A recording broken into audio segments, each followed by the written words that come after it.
الحمد لله وحده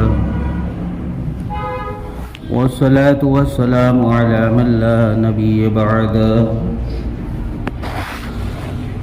ونعوذ بالله من شرور أنفسنا ومن سيئات أعمالنا ونعوذ بالله من شرور أنفسنا ومن سيئات أعمالنا ونعوذ بالله من شرور أنفسنا ومن سيئات أعمالنا من يهدي الله فلا مضل له ومن يضلل فلا هادي له ونشهد أن لا إله إلا الله وحده لا شريك له ونشهد أن سيدنا ومولانا محمدا عبده ورسوله وقال سبحانه وتعالى إن الله وملائكته يصلون على النبي يا أيها الذين آمنوا صلوا عليه وسلموا تسليما اللهم صل على محمد وعلى آل محمد كما صليت على إبراهيم وعلى آل إبراهيم إنك حميد مجيد اللهم بارك على محمد وعلى آل محمد كما باركت على إبراهيم وعلى آل إبراهيم إنك حميد مجيد صدق الله العظيم وصدق رسوله الكريم أما بعد میرے محترم بزرگوں اور دوستو، اللہ تبارک و تعالی نے مبارک اور حرمت والے برکت والے مہینے ہم سب کو عطا فرمائے ہیں، جو سال کے اندر 4 ہیں، جو ایک سال کے اندر 4 مہینے ایسے ہیں جس کو نبی علیہ السلام نے فرمایا کہ یہ دیگر مہینوں سے زیادہ فضیلت والے اور احترام والے ہیں۔ حرمت والے 4 مہینے ہیں، جس میں سے یہ ابھی جو ہم جس مہینے میں چل رہے ہیں یہ ماہ مبارک رجب المرجب، یہ رجب کا مہینہ ہے۔ یہ مہینہ عبادت کا مہینہ ہے، یہ مہینہ گناہوں سے بچنے کا مہینہ ہے، یہ مہینہ اللہ کو خوش کرنے راضی کرنے کا مہینہ ہے، اور اس میں وہ کام جو اللہ اور اس کے رسول نے کرنے سے روکا ہے ان کاموں کو اس مہینے میں چھوڑنے اور اس سے بچنے کا مہینہ ہے۔ یہ ماہ مبارک رجب کا مہینہ جب نبی علیہ السلام کہ حیاتی میں جب یہ رجب کا مہینہ آتا تو نبی علیہ السلام اس ماہ مبارک کے چاند نظر آنے پر ایک دعا پڑھا کرتے، اللہ سے ایک دعا کرتے کہ اللہم بارک لنا فی رجب و شعبان وبلغنا ورمضان، کہ اس میں نبی علیہ السلام اللہ سے دعا کرتے اس ماہ مبارک میں کہ اے الہ العالمین کہ تو برکت عطا فرما، اللہم بارک لنا فی رجبی، کہ اللہ تو اس ماہ مبارک میں ہمارے لیے برکت عطا فرما، وبلغنا الی رمضان، اور ہمیں اتنی حیاتی دے اتنی زندگی دے کہ ہم رمضان کے مہینے تک رمضان تک پہنچ سکے، کہ رمضان کا مبارک مقدس مہینہ ہمیں ملے تاکہ ہم اس ماہ مبارک میں تیرے لیے روزے رکھے، تیرے لیے نیکیوں کے کام کرے۔ تو لہذا یہ ماہ مبارک رمضان تک ہمیں پہنچنے کے لیے اللہ سے دعا کرنے کے لیے یہ نبی علیہ السلام کا اس ماہ مبارک میں ہمیں فرمان ملتا ہے۔ تو یہ ماہ مبارک برائی اور برے کام سے بچنے کا ہے، گناہوں سے توبہ کر کر رب العالمین سے تعلق جوڑنے کا ہے، اور رمضان المبارک تک ہمیں اپنے آپ کو پہنچنے کے لیے اللہ کے سامنے فریاد کرنے کا ہے۔ یہ ماہ مبارک میں صحابہ رضی اللہ تعالیٰ عنہم اجمعین جنگ اگر اس دور شروع رہتی تو اس کو بھی یہ لوگ روک دیتے تھے، جھگڑے ہوتے تھے تو اس کو بھی روک دیتے تھے کہ اس ماہ مبارک کا احترام کیا کرتے تھے۔ تو یہ رجب کا مہینہ ہے، تو ہمیں اس ماہ مبارک کو سمجھنا ہے کہ ماہ مبارک ہے کیا۔ اگر ہم اس ماہ مبارک کو نہیں سمجھے تو پھر ہمارا حال جو ہو رہا ہے وہی پھر ہمارے کم علمی کی وجہ سے ہے کہ ماہ مبارک کو ہم نے عبادت کی جگہ بدعات، خرافات اور رسومات کا مہینہ بنا دیا کہ یہ ماہ مبارک رجب میں ہم نے نئے نئے رسومات کو پیدا کیا،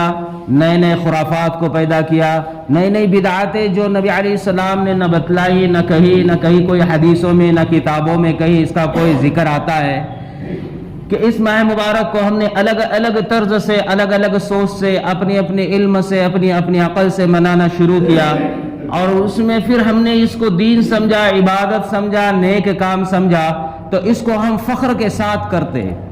جیسا ایک اس میں ایک کام ہوتا ہے کنڈے، وہ کنڈے والا عمل بھی ہے جو خالص عبادت نہیں ہے بلکہ خالص بدعات ہے، رسم اور رواج ہے، اور ایسا عمل ہے جو شریعت سے ہٹ کر ہے، اللہ کے دین سے ہٹ کر ہے۔ تو یہ عمل جو ہم کرتے ہیں، جو لوگ کرتے ہیں، وہ کرنے والے اس عمل کو کر کر خوش ہوتے ہیں اور اس کو نیکی سمجھتے ہیں، لیکن یہ کام اللہ اور اس کے رسول کے تعلیم کے نزدیک حرام ہے، گناہ کا کام ہے، جس کو ہم کنڈے کہتے ہیں۔ اس کی کوئی شریعت میں اصول نہیں ہے، اس کی کوئی شریعت میں اس کا کوئی ثبوت نہیں ہے، نہ اس کی کوئی حقیقت ہے۔ اس موضوع پر میں نے پہلے بھی جو ہے اس کو بتلایا ہوں اچھی طریقے سے، تفسیر وار اس میں دانے کی ہمیں ضرورت نہیں ہے، لیکن ہمیں اس بات کو سمجھنا ہے کہ آخر ہم ان رسومات پر کب تک باقی رہیں گے جو زمینی انسانوں نے بنائی ہوئی ہے، جو زمینی لوگوں نے اس کو ترجیح دی ہے، جو اللہ اور اس کے رسول سے ہٹ کر ہے۔ تو ہم تو ایسے بدعات سے توبہ کریں اور ایسے بدعات والے کام کرنے سے خود بھی بچے۔ آج لوگ اس کو کرتے ہیں، فخر کے ساتھ بناتے ہیں کنڈے، اور بنوا کر اس کو کھاتے ہیں، کھا کر پھر اس کو لوگوں میں تقسیم کرتے ہیں، لوگوں کو کھلواتے ہیں، جبکہ یہ کھانا بھی حرام ہے، کھلانا بھی حرام ہے، اس کی تائید کرنا بھی حرام ہے، اور یہ کام ہم مسلمانوں کے گھروں میں ہو رہے ہیں۔ تو یہ رسم و رواجات سے ہمیں بچنا ضروری ہے۔ اس ماہ مبارک کے اندر یہ مقدس مبارک مہینہ، 8 مہینوں کو اللہ نے الگ کیا، 4 مہینوں کو الگ کیا، اور 4 مہینوں کی فضیلت کو اللہ نے الگ بتلایا اور کہا کہ یہ مبارک مہینے، مقدس مہینے، ہم یہ مبارک اور مقدس مہینوں میں اس عمل کو کرتے جس سے اللہ ناراض ہوتا ہے۔ نئے نئے رسم و رواجات، پھر اس ماہ مبارک میں ہم نے روزوں کے لیے بھی دنوں کو مخصوص کر دیا ہے کہ 27 کو روزہ رکھنا چاہیے، فلاں تاریخ کو روزہ رکھنا چاہیے، جبکہ اس ماہ مبارک میں احادیثوں سے، نبی علیہ السلام کی سیرت سے کہیں بھی ایسا کوئی عمل ایسا ثابت نہیں ہے جس عمل کو یہ کہا گیا ہو کہ فلاں تاریخ کو، فلاں دن کو اور فلاں روزہ تمہیں رکھنا ضروری ہے اور اس پر تمہیں یہ انعام ہے، یہ ثواب ہے، یہ اجر ہے۔ یہ روایتیں کہیں نہیں ہے۔ یہ بات اور ہے کہ اس ماہ مبارک کو اللہ کے نبی صلی اللہ علیہ وسلم نے یہ کہا ہے کہ تم رمضان کی تیاریوں کے کرنے کے لیے یہ ماہ مبارک سے ہی اپنے آپ کو روزے میں رکھ سکتے ہیں۔ اس ماہ مبارک میں یوں ہی اگر کوئی رمضان کی مشق کرنے کے لیے روزے رکھے، اس پر اس کو جو انعام اور اجر ہے وہ کئی گنا زیادہ ہے۔ نفل روزوں کا اجر اللہ کے پاس بہت بڑا ہے۔ یہ ماہ مبارک میں ہم روزے رکھ سکتے ہیں، لیکن 27 تاریخ ہی کو نبی کا طریقہ سمجھ کر، سنت سمجھ کر، عبادت سمجھ کر، اس کو کرنا ضروری سمجھ کر اگر کوئی کرتا ہے تو یہ بھی اپنی طرف سے دین میں بدعت ہے، رسم ہے، اپنی طرف سے دین میں نیا کام ہے کہ کوئی چیز کو مخصوص اپنی طرف سے کر لے جبکہ شریعت نے اس کو باندھا ہوا نہیں ہے۔ تو ایک تو روزہ ہے، روزے کے لیے بھی ہمیں کسی چیز سے اپنے آپ کو اس پر نہیں ڈالنا ہے کہ اس تاریخ کو ہی کرنا ضروری ہے، جبکہ اس ماہ مبارک میں تم چاہو تو جب چاہے روزہ رکھو۔ رجب میں پورا مہینہ، اس کے اندر تم 8 دن رکھو، 10 دن رکھو، 10 کو رکھو، 15 کو رکھو، 20 کو رکھو، 27 کو رکھو یا 28 کو رکھو، یہ سمجھ کے رکھو کہ بس مجھے اللہ کے لیے روزہ رکھنا ہے، تو اس پر انعام ہے، اس پر اجر ہے، اس پر ثواب ہے، اس پر اللہ خوش ہے، اس پر نبی کا طریقہ ہے، اس پر جو ہے ہمیں انعام ملے گا، اور وہ ہمارا عمل وہ عبادت بن جائے گا۔ تو 27 رجب کا روزہ اس کو خاص اور مخصوص سمجھنا بھی یہ غلط ہے، شریعت میں اس کا بھی کوئی ثبوت نہیں۔ اسی طرح معراج کی رات کو ہم جاگتے ہیں، معراج کی رات منائے جاتے ہیں۔ معراج کی رات حق ہے، حقیقت ہے۔ یہ جو معراج کا واقعہ پیش آیا ہے قرآن شاہد ہے، نبی علیہ السلام کے حدیث مبارکہ موجود ہے، جس میں اللہ رب العالمین نے اپنے پیارے حبیب کو زمین سے آسمان کی طرف بلایا اور آسمان پر اللہ نے اپنے قریب کیا اور انہیں 5 نمازوں کا تحفہ عطا فرمایا، جو امت کے لیے اللہ نے جو ہے آخرت کے لیے جنت میں جانے کا ذریعہ بنایا، جس کو ہم نماز کہتے ہیں، جس کو اللہ نے جنت کی چابی بنائی، جس کو ہم نماز کہتے ہیں۔ مفتاح الجنت الصلاۃ کہ نماز جنت کی چابی ہے۔ یہ 5 نمازیں اللہ نے جو ہمیں عنایت فرمائی، یہ معراج ہی کے واقعے میں، اور یہ معراج کا واقعہ پیش آیا۔ کب آیا؟ رجب میں آیا۔ کب آیا؟ 15 رجب کو آیا۔ کب آیا؟ 27 رجب کو آیا۔ کب آیا؟ اس کی کوئی دلیل، اس کا کوئی ثبوت اور اس کی کوئی حقیقت اور اس کا کوئی احادیث اور صحاباؤں کی طرف سے اس پر کوئی عمل، اس کو کوئی منوانے، کرنے، جاگنے اور اس کے ساتھ عبادتوں کو خاص مخصوص کر کے جوڑنا اور اس کو اس رات میں اتنا پڑھنا، اتنا کرنا، اتنی عبادتیں کرنا، یہ کوئی عمل ثابت نہیں ہے۔ 27 رجب اور یہ جو ہم معراج کی رات جو مناتے ہیں، اس کا بھی کوئی ثبوت نہیں ہے، اس کی بھی کوئی حقیقت نہیں ہے۔ نہ اس کو اللہ کے حبیب نے منوایا، نہ صحاباؤں نے منوایا، نہ تابعین نے کبھی اس رات میں اپنے آپ کو جاگ کر جو ہے اس عمل کو کیا ہو، نہ اللہ والوں نے کیا ہو۔ ہم سے زیادہ دین سمجھنے والے، ہم سے زیادہ قرآن حدیث کو جاننے والے، اللہ والے، ان سے بڑھ کر پھر اوپر والے، ان سے بڑھ کر تابعین، ان سے بڑھ کر جو ہے صحابہ رضی اللہ تعالیٰ اور صحابہ رضی اللہ تعالیٰ عنہم اجمعین سے بڑھ کر نبی علیہ الصلاۃ والسلام خود، نبی علیہ الصلاۃ والسلام کو جب معراج ہو گئی تو معراج کے بعد نبی علیہ الصلاۃ والسلام اس دنیا میں کئی سالوں تک زندہ رہے، لیکن نبی علیہ السلام نے کبھی بھی یہ رات میں جاگنے کا اہتمام نہیں کیا اور نہ اس کو منوانے کا اہتمام کیا ہے، نہ صحاباؤں کو کرنے کا اہتمام بتلایا ہے، نہ اس میں کوئی خاص عمل اور خاص عبادت کا کوئی ذکر کیا ہے۔ اس کی تو روایت ہی نہیں ملتی ہے کہ فلاں جو ہے تو مہینے میں فلاں تاریخ میں یہ جو ہے منائی جاتی ہے، بلکہ یہ بھی ایک طرح سے جو ہے تو منانا غلط ہے، اور اس کے لیے مخصوص جاگنا، اس کو کرنا، اس کے لیے اپنے آپ کو جگانا اور یہی رات ہے، یہی ضد پر رہنا، یہ غلط ہے۔ اس لیے اس ماہ مبارک کے اندر بہت سارے خرافات اور بدعات ہیں جو ہم اس کو عبادت سمجھ کر کرتے ہیں، لیکن یہ ہماری عبادت نہیں بلکہ یہ بدعات اور رسومات میں شمار ہو جاتے ہیں۔ تو ہمیں ان اعمالوں سے بچنا ہے، ہمیں ان چیزوں سے بچنا ہے، ہمیں ان کاموں سے ہی بچنا ہے جو کام اللہ اور اس کے رسول سے ہٹ کر ہے۔ ہمیں ان اعمال سے اپنے آپ کو دور کرنا ہے جو اعمال اللہ نے ہمیں کرنے کا حکم ہی نہیں دیا ہے، جو اعمال نبی کے زندگی سے ہی ثابت نہیں ہے، صحاباؤں کی زندگی ہی سے ثابت نہیں ہے۔ کنڈے اتنے شور سے منائے جاتے ہیں اور کنڈوں کو اتنا جو ہے اس سے کیا جاتا ہے جیسا کوئی عید کا دن ہے، جیسا کوئی عید منواتے۔ یہ کنڈا لفظ ہی جو ہے نہ عربی میں ہے، یہ پوری عبادتیں دیکھو، ہم جتنی عبادتیں کرتے ہیں، نماز پڑھتے ہیں، نماز کو عربی میں کیا کہتے ہیں؟ صلاۃ کہتے ہیں۔ روزہ ہم رکھتے ہیں، عربی نے حدیث نے اس کا کیا نام بتلایا؟ روزے کا نام ہے صوم۔ ہم زکوٰۃ ادا کرتے ہیں، زکوٰۃ کا کیا نام ہے عربی میں؟ خیرات۔ اسی طریقے سے اللہ نے جتنے اعمال صالحین بتلائے ان کا عربی میں نام بھی اس میں جو ہے تو نبی علیہ السلام کی زبان سے ظاہر ہوا ہے، عربی زبان میں اس کو جو ہے تو حدیثوں میں ہم دیکھتے ہیں، پڑھتے ہیں۔ اب یہ کنڈے، یہ کون سا لفظ ہے؟ یہ عربی لفظ ہی عربی نہیں ہے، یہ بنا ہوا ہی ہے جو ہے تو یہ پنجابی لفظ میں سے لیا گیا ہے، بلکہ پنجابی لوگوں میں بھی اس نام کو جو ہے نا ایک گالی کے لفظ میں استعمال کیا جاتا ہے کہ تیرا کنڈا ہو جائے، اس طریقے کا لفظ بولا جاتا ہے کہ جیسا تو برباد ہو جائے، تو پریشان ہو جائے، تو تیرا یہ ہو جائے، وہ ہو جائے، تو اس میں یہ لفظ استعمال کیا جاتا ہے کہ تیرا کنڈا ہو جائے۔ یہ لفظ جو حدیثوں میں ہی نہیں ہے، تو بتاؤ کیا یہ عبادت میں کیسے آ سکتا ہے؟ یہ تو بات کا ایجاد کیا ہوا ہے، اس پر بھی بہت جو ہے لوگوں نے اور من گھڑت اپنی طرف سے بنائے ہوئے اعمال ہے، اور اس کو بنوا کر لوگوں کو ایک طرح سے گمراہ کیا ہوا ہے، اور پھر اس کو جوڑتے کس سے؟ امام جعفر صادق رحمۃ اللہ علیہ سے جوڑتے، جبکہ ان کے زندگی سے بھی اس کا کوئی تعلق نہیں ہے۔ امام جعفر صادق رحمۃ اللہ علیہ کی زندگی، جب وہ پیدا ہوئے وہ رمضان، اور جب دنیا سے چلے گئے وہ شوال، ان کا بھی اس ماہ مبارک سے کوئی تعلق نہیں ہے۔ رجب سے ان کا کوئی تعلق ہی نہیں، نہ ان کی اس میں پیدائش ہے نہ اس میں ان کی وفات ہے۔ پھر امام جعفر کا تو اس سے کوئی دور دور تک نسبت ہی نہیں جوڑتی، تعلق ہی نہیں ہے، تو پھر ان کے ساتھ اس کو جوڑ کر پھر اس کو خوشی سے کرنا کتنا غلط ہے۔ اچھا، تو پھر یہ 27 رجب اور پھر یہ 22 رجب جو منائی جاتی ہے کنڈے کو، یہ کیوں منائی جاتی ہے؟ پھر یہ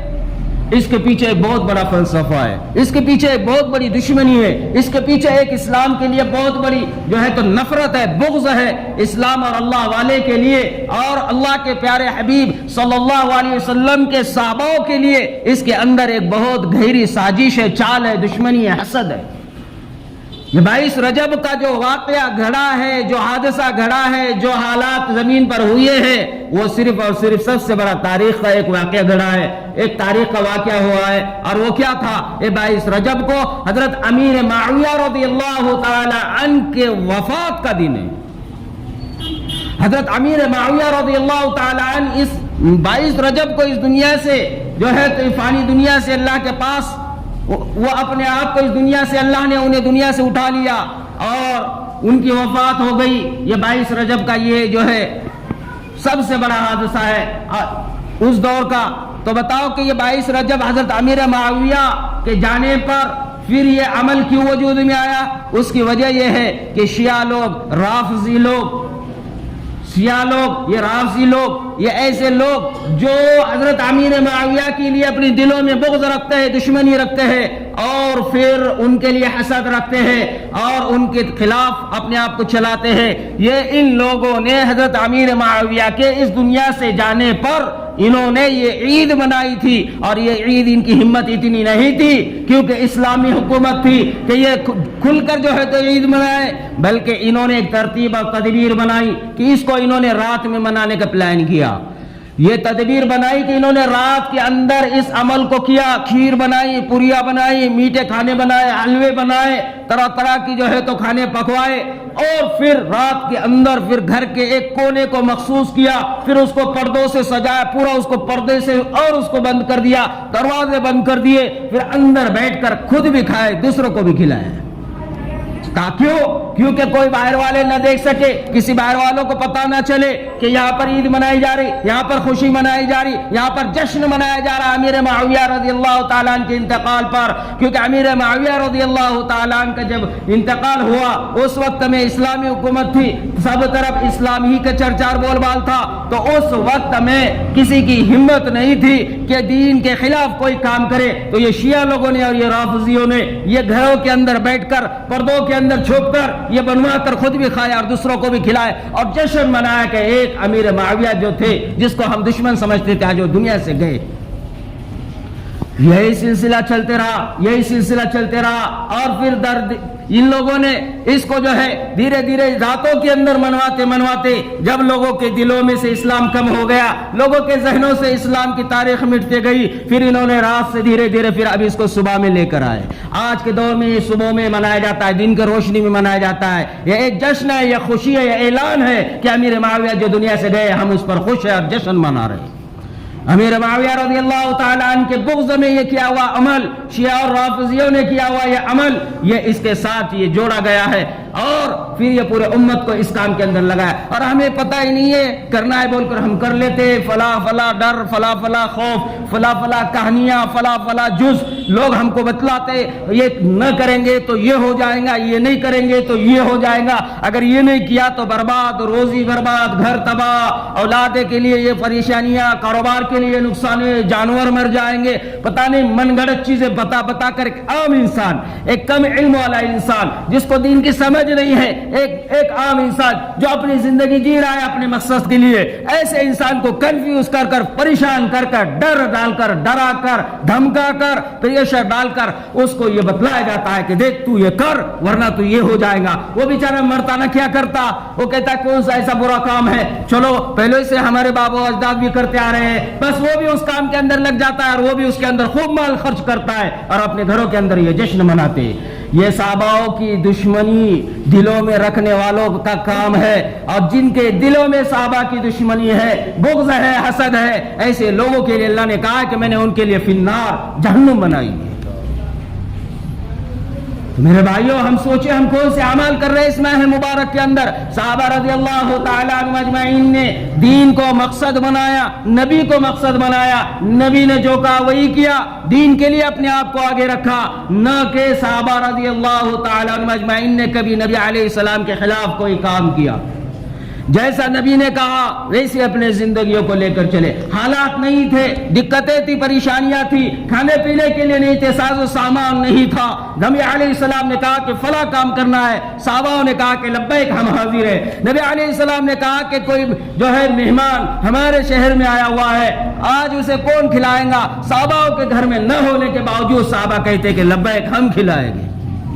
صحابہ کو نبی علیہ السلام کہتے کہ چلو دین کے لیے اللہ کی راہ میں ہجرت کرنا ہے, کون کھڑا ہے. صحابہ کہتے کہ لبیک ہم کھڑے ہیں. ایسے جانثار صحابہ جس کو اللہ نے کہا ہے کہ وہ یہ ایسے ستارے ہیں جو اس کے پیچھے چلیں گا وہ کامیاب ہوگا, جو صحاباؤں کے راستے پر ہوگا, جو صحاباؤں کے نقش قدم پر ہوگا. اللہ کے حبیب کہتے ہیں, اللہ کہتا ہے کہ میں انہیں جہنم سے بھی بچاؤں گا اور ان کے ساتھ جنت میں کر دوں گا. صحاباؤں کے پیچھے چلنے والے یہ جنتی لوگ, صحاباؤں کے ساتھ ہونے والے یہ جنتی لوگ, صحاباؤں کے دلوں میں محبت رکھنے والے یہ ایمان والے لوگ, یہ ایمان والے لوگ ہیں. ہمارا ایمان کم ہو چکا ہے, اتنا کم ہوا ہے ہمیں پتہ ہی نہیں, ہم صحاباؤں کے خلاف, ہمیں پتہ ہی نہیں, شریعت اور حدود کے باہر ہم اپنی زندگیوں کو لے کر چل رہے ہیں. ہمیں ڈرنے کی ضرورت ہے, ہمیں گھبرانے کی ضرورت ہے. صحابہ رضی اللہ تعالیٰ عنہ اجمعین نے نبی علیہ الصلوۃ والسلام کے لیے اپنی جانوں کو کیسے لگایا. ہم دیکھیں صحابہ کیسے صحابہ تھے. یہ صحابہ یہی صحابہ ہے جن کو جب کوئی تکلیف ہوتی نبی سے ان کی ایسی محبت تھی, ایسی محبت تھی, ایسی محبت تھی. ابن عمر رضی اللہ تعالیٰ عنہ کے پاؤں میں درد ہونے لگ گیا, تکلیف ہونے لگ گئی, پاؤں سن ہو گیا,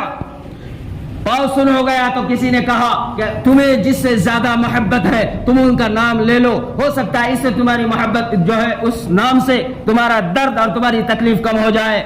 تو حضرت بن عمر رضی اللہ تعالیٰ عنہ نے فوراً کہا یا محمدا, یا محمدا, یا محمدا. جیسے انہوں نے نام کو کہا وہ کہتے اسی وقت فوراً میرے پاؤں کا درد چلا گیا, میرا پاؤں جو سنتا وہ فوراً چلا گیا. ایسی دلوں میں محبت تھی کہ جب ان کے نام بھی لیتے نبی علیہ السلام کے وہ درد بھول جاتے تھے. ایسی پاگلوں جیسی محبت کرنے والوں کو صحابہ کہتے. انہوں نے نبی علیہ الصلوۃ والسلام کے لیے کوئی چیز کو ترجیح نہیں دی, نہ اپنے گھر کو نہ اپنے اہل وعیال کو. تب جا کر صحابہ رضی اللہ تعالیٰ عنہ اجمعین کو اللہ نے کیا کہا, رضی اللہ عنہم ورضوا عنہ. یہ صحابہ رضی اللہ تعالیٰ عنہ اجمعین یہ اللہ کا لشکر ہے, یہ اللہ کا لشکر ہے. یہ اللہ رب العالمین نے کہا ہے کہ یہ اولئک حزب اللہ, یہ میرا لشکر ہے, یہ وہ لوگ ہیں جو میرے دین کے لیے اپنی جانوں کو قربان کرنے نکلے. حضرت عبداللہ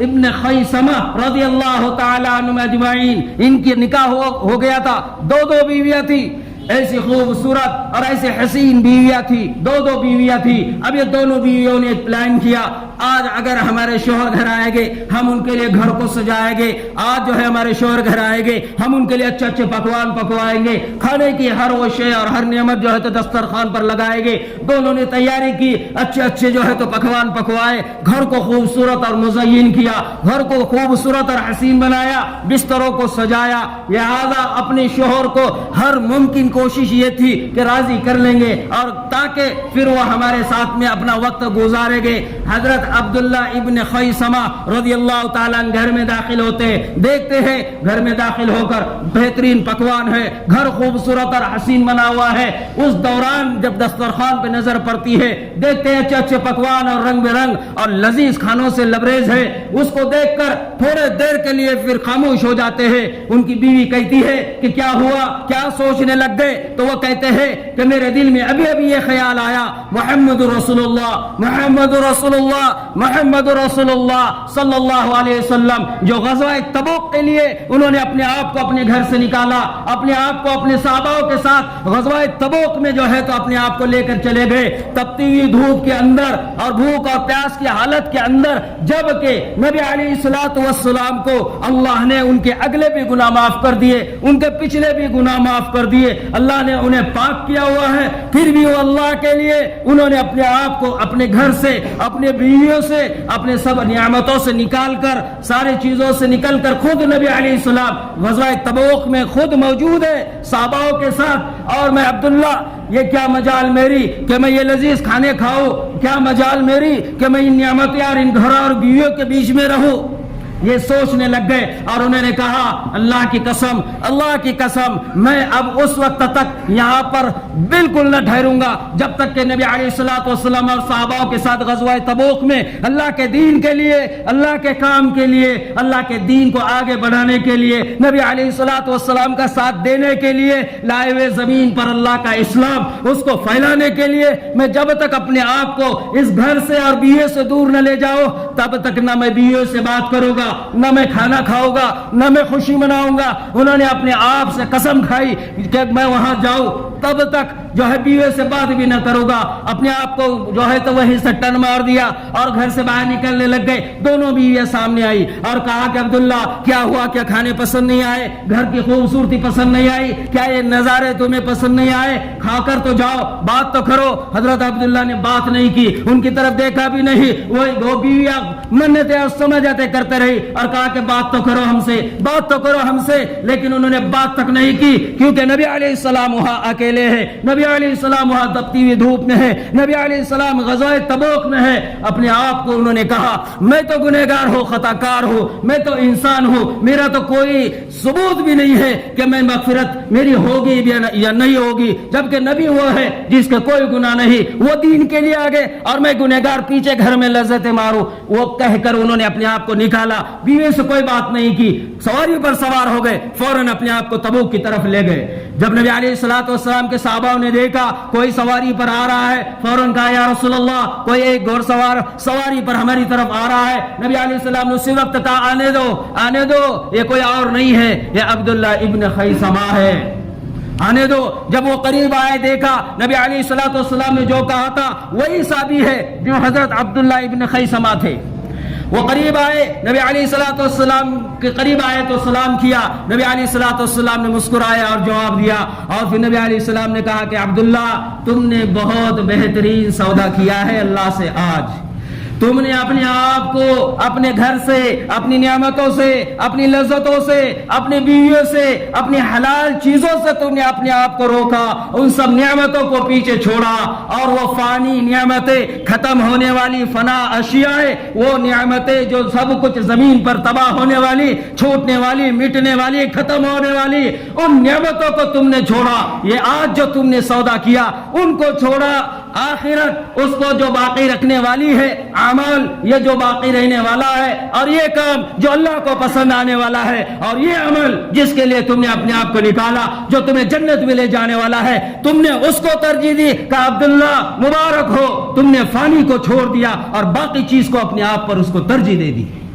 یہ صحابہ تھے، یہ صحابہ جنہوں نے نبی علیہ السلام کے لیے اتنا سب کچھ لٹایا، اتنا سب کچھ لگایا۔ جب جا کر اللہ نے ان سے کہا، ان کو اللہ نے زمین پر یہ خطاب دیا، رضی اللہ عنہم ورضوا عنہ، کہ رب تم سے راضی ہو گیا۔ ایسے کام جو اللہ کہے اس کو کرنے پہ رب راضی ہوتا، ایسے کام جو نبی کہے وہ کرنے پر رب راضی ہوتا، ایسے کام جو اللہ اور اس کا رسول کہے اور بتلائے اس کے پیچھے چلنے پر انسان جنت کی اور چلا جاتا ہے۔ لیکن ہمارا تو مسئلہ کچھ اور ہی ہے، نہ ہم نے اللہ کو سامنے رکھا نہ نبی کو سامنے رکھا. ہم نے تو دنیا کے کہانیوں کو مان لیا, کنڈوں کو منوانا شروع کر دیا. ہم نے تو دنیا کی باتوں میں آ گئے اور رسم و رواج کو اپنے گھروں میں ایجاد کر دیا. ہم نے تو اپنے آپ کو لوگوں کے پیچھے, شیطان کے پیچھے اور دین سے اپنے آپ کو دور رکھ کر ایسا ہلاک کر دیا. میرے بھائیوں, اگر اسی پر اگر ہماری یہی سوچ, یہی عقیدہ اور یہی نیت پر اگر ہماری موت ہو جائے تو یہ نہیں کہا جا سکتا کہ ہم جنت میں جائیں گے,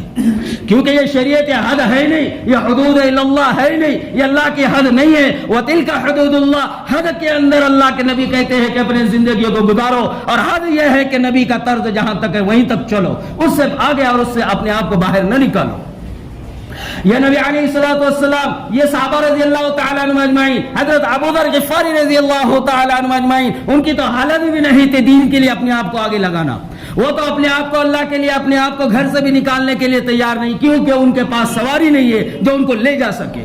یہی غزوہ تبوک میں نبی علیہ الصلوۃ والسلام صحابہ کے ساتھ آگے چلے گئے. حضرت ابو ذر غفاری پریشان, کہا کہ میں دین کے لیے, اللہ کے لیے, اسلام کے لیے پھیلانے کے لیے گھر میں ہوں, کیوں میں نے اللہ کے لیے, اللہ کے دین کو پھیلانے کے لیے گھر سے کیوں نہ نکلوں. یہ سوچنے لگے اور کہا میں تو جاؤں گا ضرور, لیکن جب تک صحابہ گئے, نبی علیہ السلام گئے, دیکھتے ہیں وہ کیوں رک گئے, تو کہا میرے پاس سواری نہیں ہے, میری سواری ہے لیکن کمزور ہے, لاغیر ہے, بے بس ہے, جو مجھ کو لے کر وہاں تک نہیں چل سکتی. تو میں نے سوچا 2-4 دن اس کو خوب کھلاؤ پلاؤ, فرما کرو, اچھا طاقتور بناؤ, پھر اس پر سوار ہو کر پھر میں اپنے آپ کو نبی علیہ السلام کے ساتھ لے جاؤں. یہ سوچ کر انہوں نے 4-5 دن تک خوب کھلایا پلایا, اس کو طاقتور بنانے کی پوری کوشش کی, اور خود کو جو ہے تو اس کے اوپر سوار کیا, سامان لے لیا, اور وہ بھی نکلے اپنے گھر سے, اپنے آپ سے, اپنے بستی سے, اپنے آپ کو نبی کے لیے, دین کے لیے, اسلام کو پھیلانے کے لیے اپنے گھر سے یہ بھی نکلے. جب راستے میں چلنے لگ گئے, لاغیر سواری تھی, آدھے راستے میں پہنچ گئے کہ سواری کا پیر ٹوٹ گیا, سواری بیٹھ گئی. حضرت ابو ذر غفاری رضی اللہ تعالیٰ عنہ پریشان, اب جائے تو کیسا جائے, نہ واپس آ سکتے نہ آگے جا سکتے, سواری کوئی نہیں. اب تو بہانہ بھی تھا, سواری بھی نہیں ہے, لوٹ بھی جاتے, کسی سے بھی مدد مانگتے, لیکن صحابہ کہتے کس کو, سن لو, اللہ کے حبیب صلی اللہ علیہ وسلم فرماتے ہیں میرے صحابہ وہ صحابہ ہیں. حضرت ابو ذر غفاری رضی اللہ تعالیٰ نے نہ پیچھے جانے, نہ بہانہ بنانے, نہ بچنے کا کوئی راستہ ڈھونڈا, بلکہ وہ جو سامان تھا جو سواری کے اوپر, وہ اپنے کندھوں پر لے لیا, اپنے آپ سے کہا تیرا سامان تو خود اٹھا اور تو خود دین کے لیے اپنے آپ کو اپنے گھر سے لے جا. خود اپنا سامان اپنے گلوں میں لے لیا اور اپنے آپ کو تپتی ہوئی دھوپ میں, رتیلی زمین پر, نوکیلی پتھروں سے, پہاڑوں سے گزرتے ہوئے تبوک تک, نبی علیہ الصلوۃ والسلام تک, انہوں نے اپنے آپ کو مع سامان کے تھکتے ہوئے, پریشان ہوتے ہوئے اور بے حال ہوتا ہوا, ایسی حالت میں نبی علیہ السلام تک تبوک تک پہنچ گئے. دور سے نظر آئے, صحابہ نے کہا یا رسول اللہ کوئی ایک بندہ ہے جو پیدل آ رہا ہے. اللہ کے حبیب نے فرمایا کہ وہ کوئی اور نہیں, ابو ذر ہے. جب قریب آئے تو دیکھا کہ حضرت ابو ذر غفاری تھے. نبی علیہ السلام کھڑے ہوئے اور سلام کیا, مسکرائے. حضرت ابو ذر غفاری نے بھی جو ہے تو جواب دیا, وہ بھی جو ہے تو مسکرائے. نبی علیہ السلام نے کہا کہ ابو ذر تم نے تنہا سفر کیا دنیا میں بھی, اس لیے تم نے دنیا میں تنہا سفر کیا, اس لیے اللہ تمہیں موت بھی تنہا دے دے گا, اور قیامت کے دن جب تمہیں اللہ اٹھائے گا, حشر کے دن, تم تنہائی ہوگے جو اپنے قبر سے اٹھیں گے.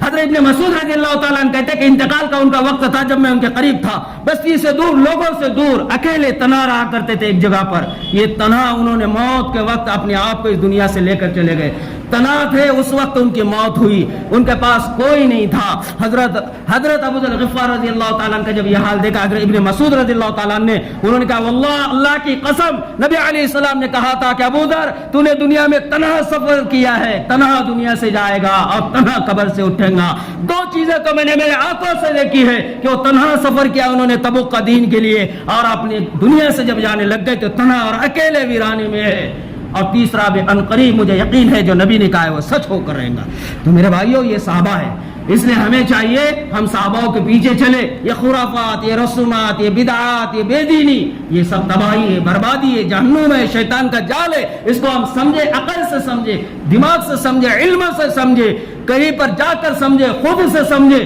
معلوم کرے کیا یہ کوئی دین ہو سکتا ہے. اس لیے اللہ سے دعا ہے کہ اللہ پاک اس ماہ مبارک کی ہمیں قدر کرنے کی توفیق عطا فرمائے، اس ماہ مبارک میں نیکی اور خیر کے کام کرنے کی توفیق عطا فرمائے۔ اللہ سچائی، اچھائی اور نیک اعمال پر اللہ ہمیں باقی دائم قائم رکھے موت تک، اللہ ہماری نسلوں کو ہدایت پر باقی رکھے، اللہ ہم سب اور پورے امت مسلمہ کی گمراہیوں سے جو ہے ہونے سے جو ہے تو اللہ حفاظت کرے، اللہ کے دین کے لیے، اللہ کے راہ میں اللہ ہمیں بھی اپنی نسلوں کو بھی نکالنے اور نکلنے کی توفیق دے۔ ابھی آنے والا اجتماع بھی ہے اللہ کے لیے، پونا ضلع کا جو ہے تو 5 مارچ کو اجتماع ہے، وہاں سے ہم اپنے بچوں کو بھی نکالے اللہ کے راہ میں، خود بھی نکلے اور دین کو سیکھیں تاکہ معلوم ہو دین کیا ہے، نماز کیا ہے، شریعت کیا ہے، قرآن کیا ہے۔ اللہ سے دعا اللہ پاک ہمیں دین کے کام کے لیے آگے رہنے کی توفیق عطا فرمائے۔ واخر دعوانا